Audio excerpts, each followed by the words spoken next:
Bonjour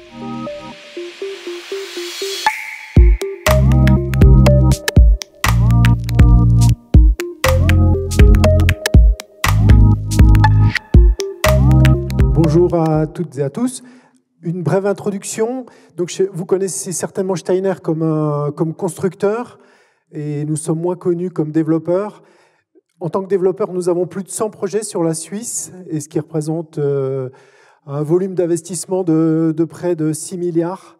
Donc on s'est dit, nous sommes les plus grands pollueurs, notre industrie est la plus grande et le plus grand pollueur de la planète, et nous constatons également que des personnes souffrent de solitude, d'isolement, et nous voulons être un acteur et agir. Donc comme nous avons la chance de concevoir les bâtiments et de les construire pour les livrer aux utilisateurs, on s'est dit, soyons actifs, et nous allons vous proposer quelques exemples ici, avec parmi une centaine d'autres. Donc voilà, je laisse la parole à Thibaut, puis je reviendrai pour une petite conclusion.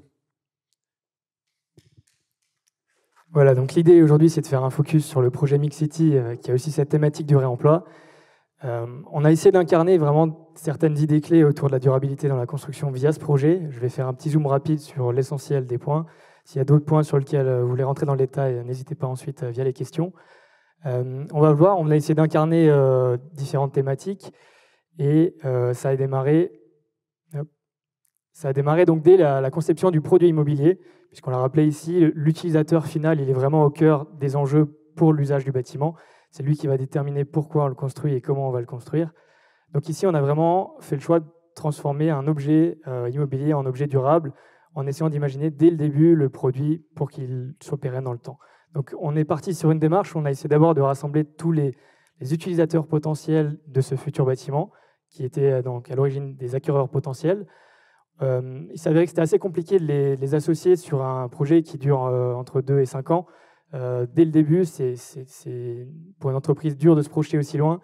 Mais à la clé, on a eu en fait un cahier des charges assez précis qui nous a permis de vraiment comprendre quels étaient les besoins sur la thématique de l'immobilier productif, qui a été la conception du projet. Juste pour rappeler le contexte, comme ça on voit où on en est arrivé sur le produit. Donc on est situé au nord de Renan, dans l'ouest lausannois, dans un secteur qui s'appelle Baumette, qui est un peu une enclave d'activités, de bureaux et de commerce, dans un tissu pavillonnaire, mais qui a vraiment de réels atouts sur la partie activité en ville, puisqu'on a les accès autoroutiers, on a le futur BHNS qui va s'implanter, donc une très bonne desserte en transport en commun, et les accès avec les différents moyens pour aller à Lausanne. Donc partant de ce principe, on a souvent le schéma où on a la ville et la production en périphérie de la ville. Notre volonté, c'était vraiment de par l'emplacement et les atouts qui avaient présents, d'imaginer la ville productive, et pour ça, d'intégrer les surfaces d'activité dans la ville en étage, sur un hôtel d'activité, comme on peut le voir dans le bâtiment dans lequel on est aujourd'hui, qui est une belle réussite avec différentes affectations. Pour ce faire, on a mis en œuvre vraiment le caractère urbain, et ça nous a amené à la programmation qui est ici, où on fait vraiment un mélange entre l'activité, l'ouverture sur la ville avec le commerce dans les rez-de-chaussée et les différents étages qui le permettent, la logistique urbaine, du stockage en sous-sol et une ferme urbaine en toiture. Ce premier point justement sur la ferme urbaine en toiture, l'idée ici, ça a été vraiment d'associer différents partenaires. On est parti avec Légumes Perchés, qui va vraiment exploiter la toiture sur un modèle de maraîcher professionnel, avec une production qui permettra d'avoir une production de type professionnel. Et donc là, vous avez un aperçu du bâtiment, qui fait donc 18 000 m² à peu près, sur 6 niveaux, donc 4 qui sont hors sol. Et on retrouve la ferme urbaine en toiture, qui se décline après au sol sur un espace également, voilà, et qui permettra de communiquer avec le quartier, puisque au-delà de la ferme urbaine, on essaye aussi de l'intégrer justement dans ce concept de ville productive. Les habitants du quartier pourront rapporter leur compost, ce qui permettra à l'exploitant de fertiliser son sol. Et pourquoi pas, on est en train d'étudier comment on pourrait faire des systèmes où ils auront des coupons de réduction pour des paniers de légumes qui seront revendus directement sur site dans le futur. Ensuite, on avait cette partie programmation, et l'idée c'était de la décliner vraiment dans la conception du bâtiment pour essayer de créer des synergies et dans l'idée vraiment de la ville productive, de rapprocher consommation et production. C'est ce qu'on a fait. Là, on a la coupe du bâtiment, en essayant de proposer cette programmation où on peut vraiment faire toute la chaîne de valeur d'un bâtiment d'activité. Donc on est capable d'acheminer la marchandise, de la stocker, de la transformer sur site, de la revendre même directement sur le site pour ceux qui le veulent, et de l'expédier par des moyens décarbonés si on le peut. Un autre exemple de synergie qui se crée déjà dans le bâtiment, on a eu le premier locataire qui vient de signer son bail. C'est donc un traiteur qui va pouvoir utiliser ici le site de production.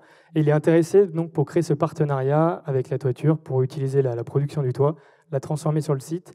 Et ensuite, avec sa flotte de véhicules électriques, il va livrer ses clients dans l'Ouest lausannois. Et c'est une petite anecdote, mais on est assez fiers de ça parce que lui, il vient dans ce bâtiment, il est fier de venir dans le bâtiment. Et un des paramètres qui l'a amené à se décider pour venir dans le bâtiment, c'est la conception et la durabilité qu'on a souhaité apporter dans le programme.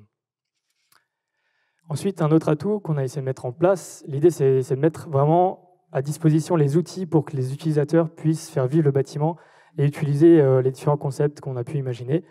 Autour de la logistique du dernier kilomètre, l'idée c'est vraiment de faciliter les flux des marchandises dans les étages. Donc, pour ce faire, on a 3 quais de déchargement qui seront mutualisés. En interne, on a une structure Steiner Digital sur laquelle on est en train de travailler pour faire une plateforme qui permettra au mieux de planifier les livraisons des différents utilisateurs. Ensuite, les monts de charge sont pensés pour vraiment faciliter les flux. On a les plateformes élévatrices qui s'adaptent à tout type de camion, à tout type de camionnette et qui fonctionnent sur une démarche mutualisée. En plus de ça, on essaie de rajouter la partie logistique du dernier kilomètre sur des partenariats avec des vélos cargo et qui permettront donc de bénéficier aux utilisateurs du site directement, mais aussi du quartier, puisque c'est un quartier en pleine expansion et aux portes de Lausanne, ça fait sens de l'utiliser comme un hub secondaire pour ne pas emmener des camions dans la ville. Au niveau de l'architecture, donc là, on a travaillé avec l'atelier Simplon, anciennement JBMN, qui a, dans sa démarche, essayé d'apporter des idées sur une stratégie low-tech. On a différents accès de plein pied, donc qui utilisent astucieusement la pente du terrain. Pour les activités, c'est important de ne pas perdre de temps à décharger, donc maximiser les accès de plein pied avec les rampes latérales. Et puis la volonté aussi au niveau de l'architecture de travailler ce système de claustras en bois qui permet naturellement déjà de tempérer le bâtiment dans le quotidien.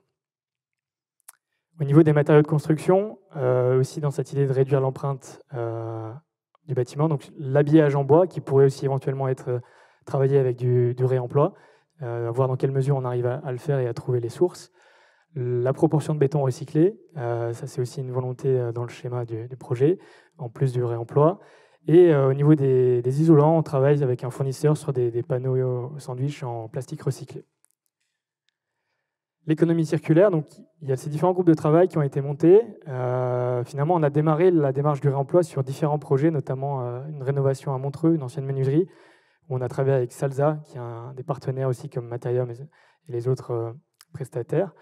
Ça s'est bien déroulé et en fait, au fur et à mesure, on a été approché par ces différents groupements qui aujourd'hui peuvent travailler sur ce bâtiment donc, à Renan, situé Beaumet 21, qui est un peu une banque de matériaux, essentiellement en béton. Et donc, il y a le programme MAKE avec aussi le laboratoire XXL. À Fribourg, le laboratoire de l'HEIA qui ici réfléchira plus à comment industrialiser des éléments de déconstruction qu'on peut réassembler sur un format de préfabrication. Et puis les projets étudiants des différentes universités. Donc on a déjà fait différents essais pour tester les bétons. Heureusement, ils sont bons. Ça nous permettra d'aller de l'avant et donc dans les prochaines étapes d'accompagner les différents projets sur la mise en place du pavillon et pourquoi pas aller plus loin, proposer même à d'autres constructeurs ou dans le futur projet Mix City la mise en place du réemploi. Au niveau du concept énergétique, c'est un bâtiment d'activité qui est quand même assez énergivore. On a essayé vraiment de travailler l'optimisation des productions d'énergie et des consommations. On a fait le choix de la stratégie de la labellisation Minergie et en associant à ça des idées concrètes comme la récupération de l'eau pluviale pour la ferme urbaine. On travaille avec des spécialistes donc en contracting énergétique et photovoltaïque avec une source en géothermie qui nous permet de faire du chaud et du froid puisqu'on a les différents besoins sur de l'activité avec les usages prévus dans le bâtiment. Et on travaille aussi avec la fondation Solar Impulse, ici donc sur le sourcing d'innovation. On a approché quelques partenaires, notamment sur le pilotage intelligent de l'énergie, donc l'écodomotique. Et sur un bâtiment comme celui-là, ça fait du sens de travailler les réductions des consommations directement. À la clé, finalement, c'est l'impact carbone aussi qui est limité, mais la réduction des charges, finalement, l'utilisateur, il est aussi impliqué là-dedans. Donc, sur toute la chaîne de valeur, on a vraiment une plus-value qui est très intéressante. Voilà, ça c'est un petit peu le récapitulatif des différents enjeux au niveau urbanistique, architectural ou économique qu'on arrive à traiter avec un projet comme celui-là. Et on espère donc dans les années à venir d'avoir un système assez pérenne, puisque maintenant le projet il en est au stade du permis de construire. On va démarrer les travaux, comme ça a été dit, l'année prochaine, et puis on vous donne rendez-vous pour la suite, pour la mise en place de ce projet de réemploi. Juste encore une minute. Ça, c'est un exemple de résidence sans dit logement à Sion. Et on a utilisé les aménagements extérieurs pour en faire un espace de vie collective et de recréer de la ville, de refaire en sorte qu'il y ait des relations sociales qui se créent autour de l'apprentissage, autour du jardin, autour de la culture.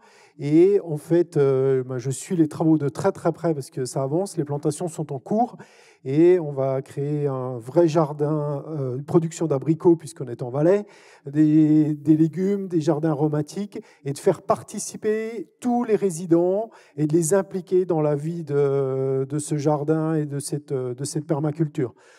Également présent un apiculteur avec les abeilles pour polliniser et l'association aussi, l'ouverture de cette résidence aux jeux d'enfants pour favoriser la mixité et les échanges. Alors, cet exemple-là, il peut vous paraître complètement banal, mais si vous pouviez imaginer le nombre de freins et le nombre d'obstacles administratifs que nous avons, et également sur le projet que vient de présenter Thibaut, en fait, nous, moi je suis fasciné par tout ce que j'ai entendu ici. On aura envie de tout prendre et de tout faire. On a les moyens, puisqu'on a 6 milliards d'investissements à pousser devant nous. Donc, je pense que ce n'est pas l'argent qui est la limite, mais on a un vrai problème sur le cadre administratif. Donc, vous tous qui êtes des acteurs, et poussons les cadres administratifs, parce que là, on a vraiment un obstacle qui est colossal. Vous ne pouvez pas imaginer comment les textes chez les notaires, un contrat de bail, le régisseur, l'administrateur de biens, les textes juridiques, les formulaires dans les communes et les cantons nous empêchent de pousser vos innovations. C'est inimaginable. Donc là, il y a vraiment un putsch, il y a un tsunami à faire sur ces sujets-là pour qu'on puisse vraiment mettre en œuvre tout ce qu'on a entendu aujourd'hui. Et nous sommes fascinés par tout ce que nous avons entendu aujourd'hui. Voilà. Un petit coup de gueule pour finir.